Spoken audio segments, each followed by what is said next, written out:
जेॾो तुंहिंजो नाव जेॾो तुंहिंजो नाव बाजबो ॾियई मंगा रे थंभे रे थुणिए तू छपर तू छांव कुजाड़ो कहाँ तोखे मालूम सबकी।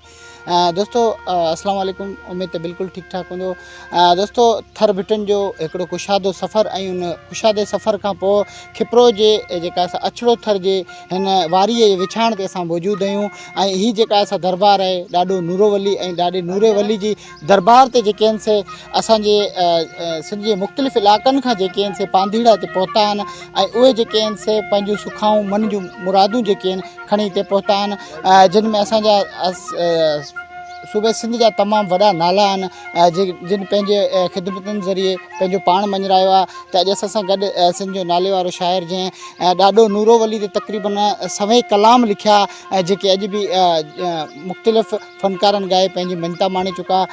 सिंध जो असांजे इलाइक़े जो जेको सो तमामु बहितरीनु पुलिस ऑफिसर ASI अजमलदास भील साहिबु असांजे सफ़र जो साथी आहे ऐं अलगोज़े नवाज़ भगत सूमरोमल साहिबु असां सां गॾु आहे ऐं हीअ जेके आहिनि से साईं सावण फ़क़ीरनि जेके हिन दरगाह ते तक़रीबन ईंदा रहंदा आहिनि ऐं तमामु हिननि जी जेका सा बहितरीनु शेवा हूंदी आहे। लंगर पाणी जो जेको सो तमामु बहितरीनु इंतज़ाम कंदा आहिनि।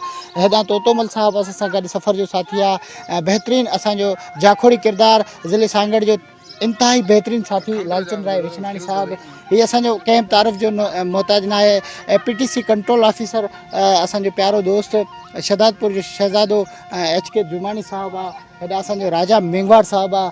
उनखां अलावा सिंध जो असांजो भलोड़ शाइर आहे अदा खेतोमल खिपराई। बहितरीनु दोस्त राज कृष्णा सुखाणी साहिबु। आवाज़ TV जा रिपोर्टर जेके नवाबाद ऐं जाम नवाज़ली जा इंतिहाई बहितरीनु जाखोड़ी किरदारु मज़लूमनि जो आवाज़ु आला ऐवाननि ताईं पहुचाईंदड़ मोतीराम भील असां सां गॾु आहे ऐं असां सां ॿिया काफ़ी सारा दोस्त आहिनि। असां सभिनी दोस्तनि जा तहे दिलि सां शुक्रगुज़ार आहियूं। अॼु असां फाइनली पहुतासीं ॾाढो नूरोवली जी दरबार ते ऐं हाणे असां जेके आहिनि से कैमरा जे खां तव्हांखे वधीक वीडियोज़ ॾेखारींदासीं। तव्हांजो ख़ादम दोस्त वफ़ा सुमरो लाहौती। महिरबानी।